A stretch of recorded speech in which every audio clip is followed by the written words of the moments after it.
ሰላም። እንግዲህ ዛሬ የምንወያየው በሂውስተን ቴክሳስ ስለተፈጸመ አንድ እጅግ አሳዛኝ ታሪክ ነው። አዎ፣ በጣም አሳዛኝ። ከውጭ ሲታይ ፍጹም የሚመስል ግንኙነት የነበራቸው የማርከስ ጆንሰን እና የኤቦኒ ዴቪስ ታሪክ ነው። ያለን መረጃ ደግሞ ይህን ጉዳይ በደንብ የሚተነትን ሰነድ ነው። ልክ ነው። የዛሬው ዓላማችን እንግዲህ ወደዚህ አሰቃቂ ወንጀል ያመሩትን ክስተቶች መመርመር፣ የተደበቀውን እውነት መፈተሽ እና ያስከተለውን ውጤት መመልከት ነው። ታሪኩ የሚጀምረው ያው በጣም በሚያምር ሁኔታ ነው። እንዴት? ማርከስ የ32 ዓመት ወግ አጥባቂ ግንባታ ሠራተኛ እና ኤቦኒ የ28 ዓመት በጣም ተግባቢና ሞቅ ያለ ባህሪ ያላት ሴት በቤተ ክርስቲያን ነው የተገናኙት እና በጣም በፍጥነት ነው የተፋቀሩት። በአንድ ዓመት ውስጥ ነው አይደል ያገቡት? አዎ፣ በጣም ፈጣን ነበር። ከውጪ ሲያዩዋቸው ሁሉም ነገር ሰላም ፍጹም ነበር የሚመስለው። ግን ሰነዱ እንደሚጠቁመው ከመጀመሪያውም አንዳንድ ትንሽ ጥርጣሬዎች ወይም ምልክቶች ነበሩ። ልክ ነሽ።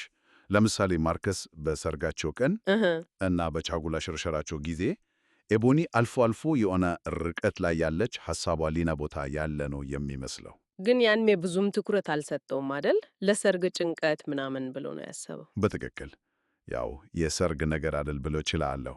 ያኔ እነዛን ምልክቶች ማስተዋሉ በኋላ ለተፈጠረው ነገር ምን ያህል አስተዋጽኦ አድርጎ ይሆን? ያ የአስቸጋሪ ጥያቄ ነው። እውነት ነው። ከዛስ ወራት ሲያልፉ እና ያ ትንሽ የጥርጣሬ ማደግ ጀመረ። ኢቦኒ ባህሪዋ መቀየር ጀመረ። ይበልጥ ምስጢራዊ ሆነች።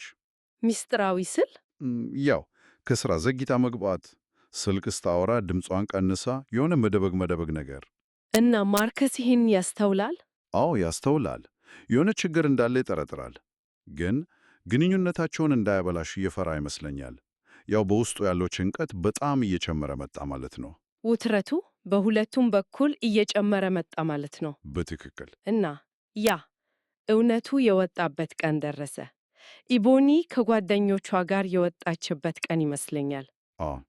ማርከስ ቤት ሆኖ ዕቃዎቿን ሲፈትሽ የሆነች የተደበቀች ሳጥን ያገኛል። ውስጡ ምን ነበር? የሕክምና መረጃዎች ነበሩ፣ ግን ስሙ የኢቦኒ አልነበረም። ኤልያስ ዴቪስ ሚል ስም ነበር ያለው። ኤልያስ ዴቪስ? አዎ፣ ይሄ ነው እንግዲህ ሁሉንም ነገር የገለበጠው። መረጃው የሚያሳየው ኢቦኒ ትራንስጀንደር ማለትም ከወንድ ወደ ሴት የተቀየረች መሆኗን ነበር። ዋው! ለማርከስ ምን አይነት ስሜት ፈጥሮበት ይሆን? ከድንጋቴ በላይ ነው። ሰነዱ ላይ እንደተገለጸው በጣም ጥልቅ የሆነ የክህደት ስሜት፣ ማንነቷን ሙሉ በሙሉ በተሳሳተ መንገድ እንደተረዳ፣ እንደተዋሸ ነው የተሰማው። ንዴት፣ ግራ መጋባበት፣ ልቡ መሰበር፣ ሁሉም በአንድ ላይ። በጣም ከባድ ነው። በጣም። ኢቦኒ ስትመልስ ወዲያውኑ ነው ያገኛቸውን ሰነዶች ይዞ የተጋፈጣት እና ሁኔታው በጣም በፍጥነት ተከረረ። ጭቅጭቅ ተፈጠረ ማለት ነው። አዎ። ኢቦኒ በጣም ፈርታ ነበረ። እሱን ማጣት ስላልፈለገች እንደልበቀቸው ልታስረዳው ሞከረች። ማንነቴን አይለውጠው አፈቅራለሁ ልትለው ሞከራለች። ግን ለማርከስ ያ በቂ አልነበረም። በዛን ሰዓት ላይ በፍጹም። የክህደት ስሜቱ እና ንዴቱ ከቁጥጥር ውጭ ሆነ።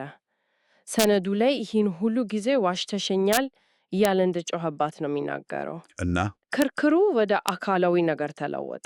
በጣም በፍጥነት። እዛ ጋር ጭንቅላት ውስጥ ምን ይካሄድ እንደነበረ መገመት በጣም ከባድ ነው። ከዛ ያ አሰቃቂው ድርጊት ተፈጸመ። አዎ፣ ማርከስ ወደ ጋራዥ ሄዶ መዶሻ ይዞ ተመለሰ። መዶሻ?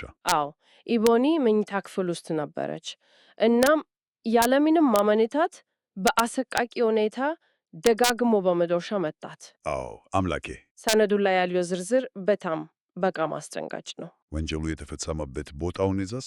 መርማሪዎቹ እንዳሉት ካጋጠሟቸው እጅግ ዘግናኝ የወንጀል ቦታዎች አንዱ ነበረ። ጭካኔው በዚያ አላቆመም አይደል? በሚያሳዝን ሁኔታ አላቆመም። ሕይወቷ ያለፈውን የኢቦኒን አካል ወደ መታጠቢያ ቤት ጎትቶ በቢላዋ አበላሸው። ይሄ በጣም ይከብዳል። ንዴቱ ምን ያህል ጥልቅ እንደነበር ነው የሚያሳየው። በትክክል። ከዛ በኋላ ግን ወዲያውኑ 911 ደወለ። ራሱ? አዎ፣ ባለቤቴም ገጃታለሁ ብሎ ተናዘዘ። ፖሊስ ሲደርስ ምን አገኘ? ማርከስን በደም ተነክሮ ከኢቦኒ አስከሬን አጠገብ ቁጭ ብሎ ነው ያገኙት። ወዲያውኑ ታሰረ። የኢቦኒ ሞት ዜና በማህበረሰቡ ውስጥ ትልቅ ድንጋጤ ፈጥሮ መሆን አለበት። በጣም እንደ ሰደድ እሳት ተሰራጨ። ጉዳዩ ሀገር አቀፍ ትኩረት ስቦ ስለ ትራንስጀንደር ማንነት፣ ስለ ምስጢር፣ ስለ ክህደት፣ ስለ ጥቃት ብዙ ውይይቶችን ቀስቀሰ። በማርከስ ላይ የነበረው አስተያየትም የተለያየ ነበር አይደል? አንዳንዶች እንደተታለለ ሲያዩት፣ ሌሎች ደግሞ የፈጸመውን ጭካኔ ነው ያወገዙት። ፍጹም ጭራቅ ነው ያሉ ነበሩ። በፍርድ ሂደቱስ እንግዲህ የእሱ ጠበቆች ድርጊቱ በድንጋቴና በቅጽበታዊ የስሜት መረበሽ የተፈጸመ ነው ብሎ ተከራከሩ። አቃቤ ሕግ በበኩሉ የጥቃቱን አሰቃቂነትና ጭካኔ አጉልቶ አሳይቷል። ሆን ተብሎ የተደረገ ነው ብሏል። የምስክሮች ቃሉስ የኢቦኒ ቤተሰቦች በተለይ የኢቦኒ እናት ምስክርነት በጣም ልብ የሚሰብር ነበር።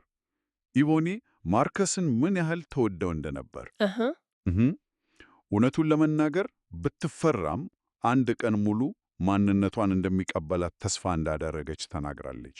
በመጨረሻም ዳኞቹ ምን ወሰኑ? ማርከስን በአንደኛ ደረጃ ግድያ ጥፋተኛ ብሎ ፈረዱባት።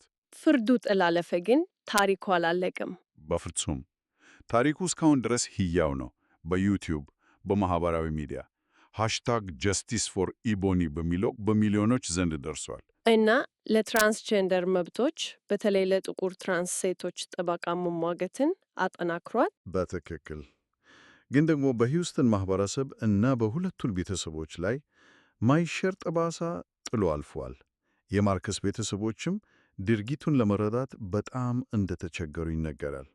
እንግዲህ የዚህ ሁሉ ዋናው ነጥብ በፍቅርና በተስፋ የተጀመረ ግንኙነት እንዴት በተደበቀ እውነት እና በኃይል እርምጃ ምክንያት እንዲህ በአሰቃቂ ሁኔታ ሊፈርስ እንደቻለ ነው። ለመደምደሚያ ያህል ይሄ ታሪክ በምንጩ ላይ እንደተመለከትነው አንድ ከባድ እውነታ ያስገነዝመናል። እሱም ሚስጥሮች፣ ከማንነትና ከወንድነት ጋር የተያያዙ ማህበራዊ ግፊቶች እና ምናልባትም ስር የሰደዱ ፍርሃቶች ወይም ጭፍን ጥላቻዎች እንዴት በአንድ ላይ ተጣምረው በአሰቃቂ ሁኔታ ሊፈንዱ እንደሚችሉ እና በግለሰቦችም ሆነ በማህበረሰቦች ላይ ዘላቂ ጉዳት እንደሚያስከትሉ ነው።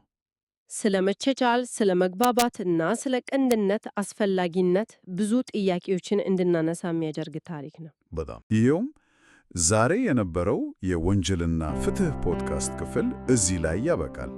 አድማጮቻችን ፕሮግራማችንን ስለተከታተላችሁ በጣም እናመሰግናለን። በሌላ ጊዜ በሌላ ፕሮግራም